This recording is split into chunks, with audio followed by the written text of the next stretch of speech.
जिसने रावण जैसे राक्षस को हराया, जिसने सीता को अग्नि परीक्षा के बाद अपना लिया, जिसने अयोध्या को फिर से बसाया, वही राम आखिर क्यों सीता को फिर से जंगल भेज देते हैं? यह सवाल आज भी लोगों के मन में है। क्या ये सिर्फ एक धोबी की बात थी? क्या राम ने एक पत्नी से ज्यादा एक राजा बनना जरूरी समझा, या फिर इस फैसले के पीछे था एक गहरा राजधर्म बनाम व्यक्तिगत धर्म का संघर्ष? आइए जानते हैं वो टर्निंग पॉइंट जो हमें कभी पूरी तरह बताया ही नहीं गया। जब राम अयोध्या लौटे और उनका राज्याभिषेक हुआ, पूरा नगर आनंदित था। राम और सीता को मर्यादा पुरुषोत्तम और पतिव्रता स्त्री के रूप में देखा जाता था, परंतु समय बीतते ही कुछ लोगों के मन में शौक और कड़वाहट पनपने लगी।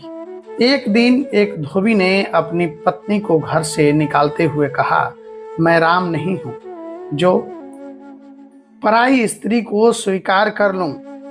वो रावण के घर में रहकर आई है, मुझे स्वीकार नहीं। ये बात राम तक पहुंची। राम को एक निर्णय लेना था। राजा के रूप में उनका कर्तव्य था कि प्रजा की सोच और विश्वास बनाए रखे। उनके मन में कोई शक नहीं था सीता के चरित्र पर। उन्होंने अग्नि परीक्षा भी ली थी और उन्होंने स्वयं स्वीकार किया था कि सीता शुद्ध है। लेकिन क्या एक राजा के लिए जनता का विश्वास सर्वोपरि नहीं होता? यही था राम का टर्निंग पॉइंट। एक ऐसा मोड़ जहां राजा राम और पति राम के बीच द्वंद्व खड़ा हो गया। राम ने निर्णय लिया, सीता को बिना कोई आरोप लगाए, बिना कोई दोष बताए वन भेज दिया गया। सीता उस समय गर्भवती थी।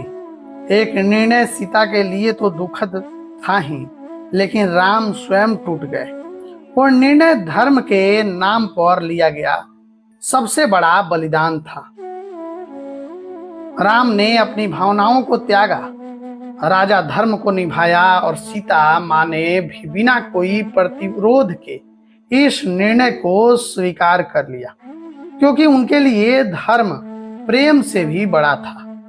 आज तक हम सोचते हैं कि राम ने सीता को त्यागा, लेकिन अगर गहराई से देखें तो राम ने सीता को नहीं, खुद को त्यागा था।